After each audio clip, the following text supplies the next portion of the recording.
In all stoichiometry problems, to relate one chemical to another, it has to be done on a mole-to-mole basis using a balanced chemical equation. The only difference with these problems and those mole-mole problems we just did is that amounts are either given to us or requested from us in terms of grams rather than moles. So we see in this first problem, we're asked to calculate the amount of CO2 in grams, and we're given an amount of a reagent in grams. We will have to incorporate steps going between mass and mole, which means we're going to need formula weights for these compounds.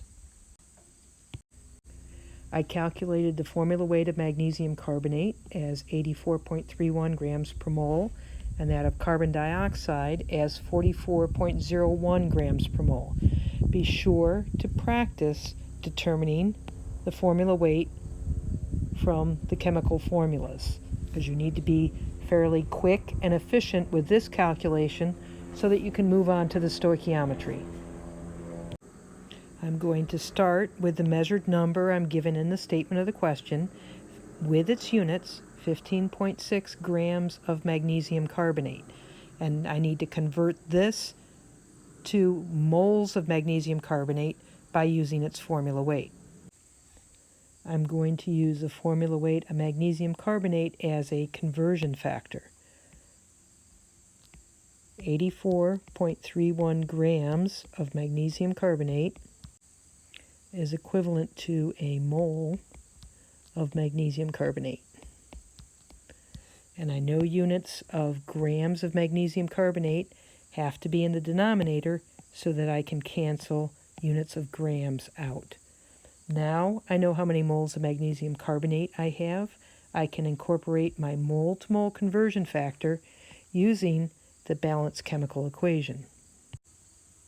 Okay, the balanced chemical equation tells us that magnesium carbonate and carbon dioxide have a 1-to-1 mole ratio. This means that a mole of magnesium carbonate is equivalent to a mole of CO2 being produced. So moles of magnesium carbonate cancel out. We now know how many moles of carbon dioxide are produced, but we want our answer in grams, so we have to incorporate the formula weight. A mole of carbon dioxide is equivalent to 44.01 grams of carbon dioxide. Let's do a final check of units. Moles of carbon dioxide cancel out. The unit that survives is grams of CO2, which is asked for in our question. So it's likely we've set this up correctly. We can go ahead and do the math. Everything in the numerator indicates multiplication. Those numbers in the denominator indicate division. So our calculator answer, 8.14323 grams. Let's go back and do our sig figs. So our 3 sig figs here, 4 sig figs. This is exact, so it has an infinite number of sig figs. This has 4 sig figs. Okay, this initial number limits us to 3 sig figs in our final answer. So we can write our final answer as 8.14 grams. All right, in this next problem, we're asked to relate calcium phosphate with calcium chloride.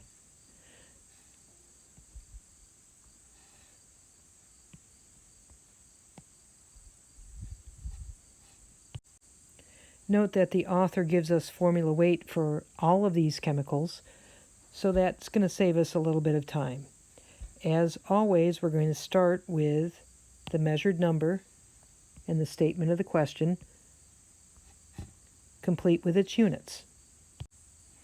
Now, to relate this chemical to something else, we have to use a mole-to-mole ratio using a balanced chemical equation. The balanced chemical equation is also given to us, so all we have to do is extract that useful information. But before we can compare one chemical to another chemical, we need to convert to moles. We're given grams of calcium chloride and also the formula weight of calcium chloride. Okay, so we can set up our conversion factor so that our units of grams cancel out, and now we know how many moles of calcium chloride are involved.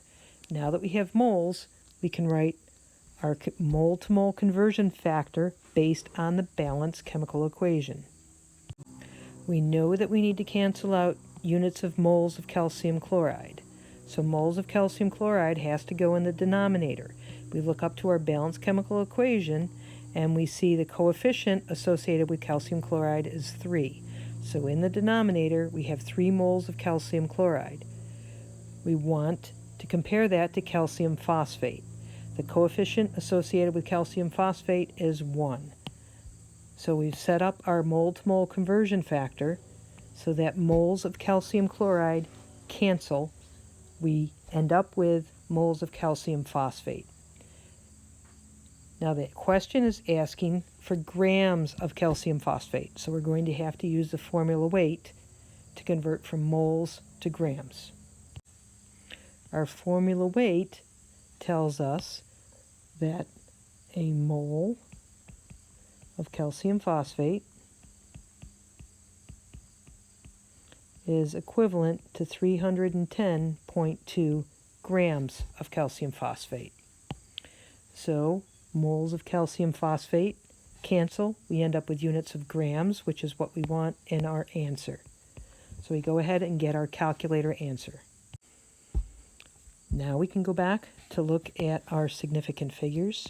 We have 3 sig figs here, 4. This is exact. Essentially has an infinite number of sig figs. It will not impact the sig figs in our answer. This has 4 sig figs. Looks like we're limited to 3 sig figs. Now, because of the nature of the number, we can write the final answer 2 different ways expressing 3 sig figs. We can write it as either 120 with a clear decimal point, grams, or we could write it as 1.20 times 10 to the second grams. In this next problem, we're asked to relate grams of lead-2 chloride to grams of lead-2 nitrate. Now we're given the skeleton of our balanced chemical equation, so the first step is going to be to balance this chemical equation. All right, looking at this problem, I'm going to treat nitrate as a unit. 3 units of nitrate, 2 units of nitrate, so I think I'm likely going to need 3 nitrate ions on each side. And I get that by a coefficient of 3 in front of the lead-2 nitrate and a coefficient of 2 in front of the aluminum nitrate. Okay, balancing out the rest of the elements, we get this. And now we're balanced. I'm going to start with the measured number we're given, complete with its units. In order to relate lead-2 nitrate to lead-2 chloride, it has to be done mole to mole. So I have to go between grams of lead-2 nitrate to moles. I need the formula weight, which I've already calculated and written down here. All right, so I know units of grams have to be in the denominator. Now we know how many moles of lead-2 nitrate we're starting with. We want to compare this chemical to lead-2 chloride. So we're going to go use our balanced chemical equation as a conversion factor.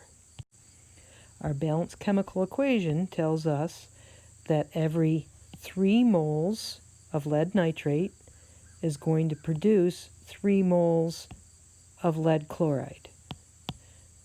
So we can cancel out units of moles of lead nitrate.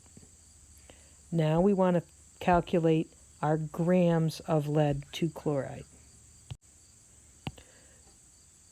Okay, we use our formula weight as a conversion factor. We know that every mole of lead 2 chloride is equivalent to 278.10 grams of lead chloride. And we know units of moles has to be in the denominator so that we can cancel these out. Okay, finally we see that the unit that survives is grams, which is what we want, and we churn out our calculator answer. In this case, we're justified in using 4 sig figs, so our final answer is 8.682 grams.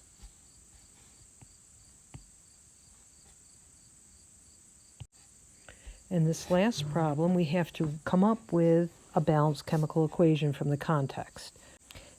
It asks how many grams of silver 1 nitrate are needed to react with H2S. So we know that silver 1 nitrate and H2S are reagents or reactants. We're going to use our knowledge of chemistry to write these formulas. Silver nitrate, silver 1 plus 1, nitrate is a minus 1, so we know that they are present in 1-to-1 ratios. Silver 1 sulfide, we're going to need 2 silvers for every sulfide ion. And we're told that the other product is nitric acid, which we remember is HNO3. So our reactants are silver nitrate and H2S. Our products are silver 1 sulfide and nitric acid. Here is our unbalanced chemical equation. In order to balance it, we're going to need a coefficient of 2 here and here. So finally, we're ready to start our calculation. We begin with the measured number we're given. 215 grams of silver 1 sulfide. Now we want to relate that to grams of silver nitrate. In order to do that, it must be done on a mole-to-mole basis, so we're going to have to incorporate the formula weight for silver 1 sulfide. All right, so we've determined our formula weight of silver 1 sulfide. We're going to use it as a conversion factor. It tells us that 247.81 grams is equivalent to a mole of silver 1 sulfide. Now that we have moles of silver 1 sulfide, we can use our balanced chemical equation as a conversion factor.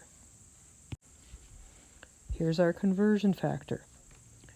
We want to cancel out moles of silver 1 sulfide.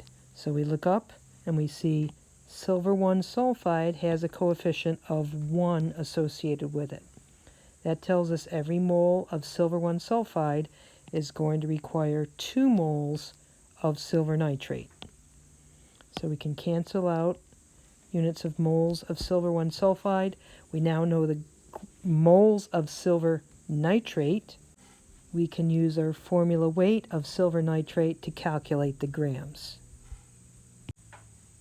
Okay, I went ahead and calculated the formula weight of silver 1 nitrate. We can use it as our conversion factor because it tells us that every mole of silver nitrate is equivalent to 169.33 grams of silver nitrate. All right, checking our units. Grams cancel, moles of silver nitrate cancel. Everything cancels except for grams of silver nitrate, which is what we're asked to calculate, so we can do our math. And we get our calculator answer. Let's look at our sig figs. 3, this has 5, this is exact. All mole-to-mole conversion factors are exact, so that is an infinite number of sig figs. 5 sig figs, so we're limited to 3. The first number we drop is greater than 5, so we round up. So our final answer is 295 grams of silver 1 nitrate.